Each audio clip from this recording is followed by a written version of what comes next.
NASA's Artemis is an ambitious space program that aims to return astronauts to the moon. But this isn't just a touchdown mission like Apollo. Their goal is to build a lasting lunar base and prepare for missions to Mars. Well, to help send pets and humans to Mars, the right tech is crucial, and Lunar Outpost hopes to be part of the journey. They have unveiled its new Eagle Moon rover.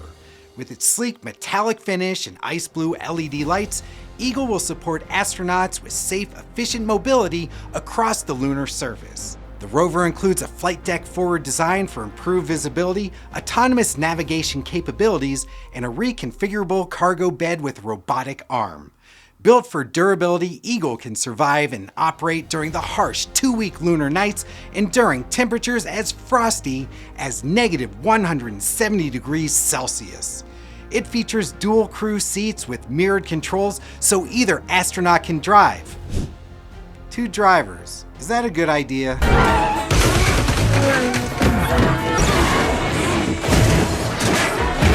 I'm sure they'll work it out.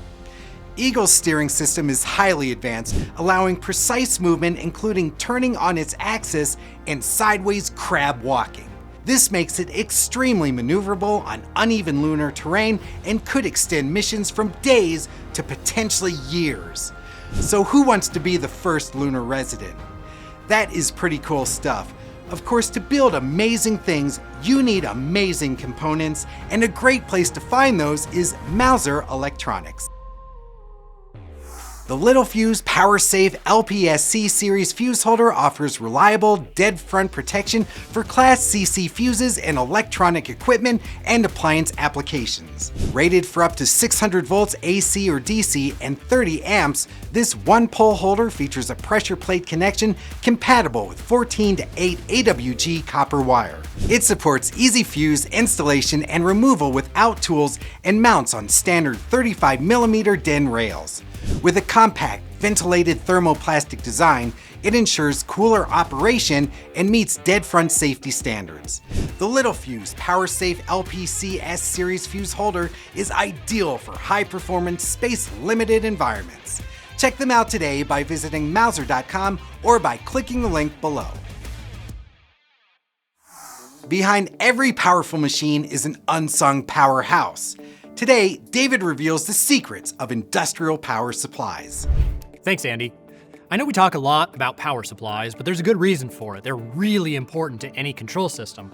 I have a couple of examples here, but if you look at any of the examples on the bench behind me, the common factor between all of them is that every one of those must have a power supply.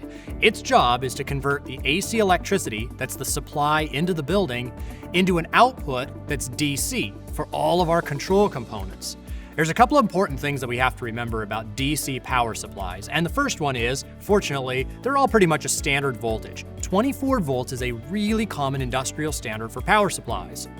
But for residential components, the things that you use in your house, often 9 volts or 12 volts is really common, so you can't always just go find a spare power supply laying around and use that in place. Another thing is the screw terminals.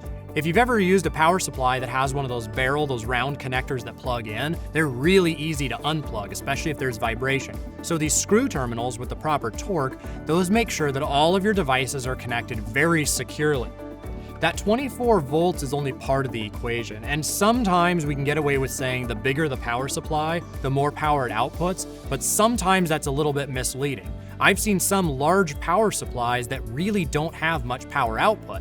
Although if it's very small, it's usually only designed to supply power to a few devices. Let's take a look at these ones and see how much power they provide. 24 volts is the common factor between them. And again, the common factor in those power supplies in all the benches behind me, 24 volts. This one at the top says DC 24V 4A. Now the 4A is for 4 amps. How much power is that?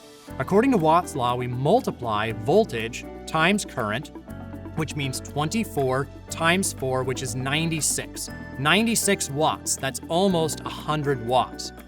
When you load a power supply, which means once all the devices that are connected to it, we got solenoids, relays, contactors, all these 24 volt devices, when all of them are running, the voltage might actually drop a little bit. That's pretty common. Most of these power supplies will have a screw terminal somewhere on them that when all of your load devices are running, or when the most that are running at any point are running, we can adjust that small potentiometer to get an exact 24 volts at kind of a worst case scenario.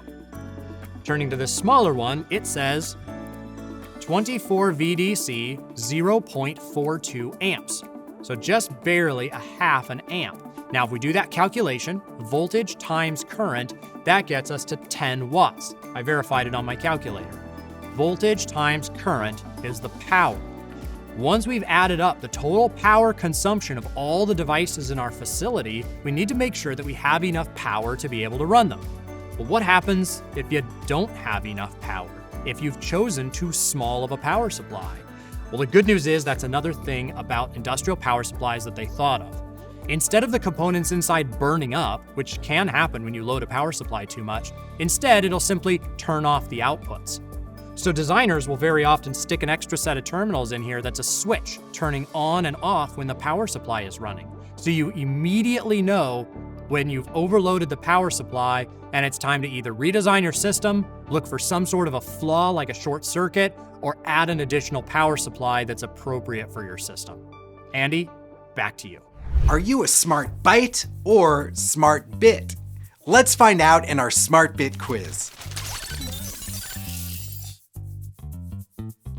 If you've ever read a datasheet for fun, this is the quiz for you. We'll showcase 2 components from Mouser.com, and your job is to match the right product to each question. The questions are scored using actuator output percentage. At the end, you'll see if you're a smart byte or smart bit. Juna, can you please introduce the devices? You bet, Andy. First, we have the Meanwell XDR E-Series, offering efficient AC-DC power conversion in a slim, space-saving design with easy DIN rail mounting. Next is the Born's BMS planar transformer, a low-profile, high-voltage transformer known for its exceptional thermal performance and efficiency. Back to you, Andy. All right, Juna. The first question is worth 25%. What is the maximum DC voltage the Born's transformer is designed to support? Is it 800 volts DC or 1000 volts DC? The correct answer is 1000 volts DC. The next question is also worth 25%. Here we go. Which feature of the Meanwell XDR E-Series allows multiple units to work together to meet higher power demands? Is it parallel operation support or high efficiency AC to DC conversion? The answer is parallel operation support. Okay, our last question is worth 50%, and here we go. Which product is ideal for use in semiconductor fabrication equipment and factory automation? Is it the Meanwell XDR E-Series or the Born's BMS planar transformer? The answer is the Meanwell XDR E-Series. The Born's BMS planar transformer is perfect for battery management systems. How'd you do? Are you a smart byte or bit? Be sure to explore both products by visiting Mouser.com or by clicking the links below. That's all for me. To stay updated and educated, check out our other videos. Thanks for tuning in.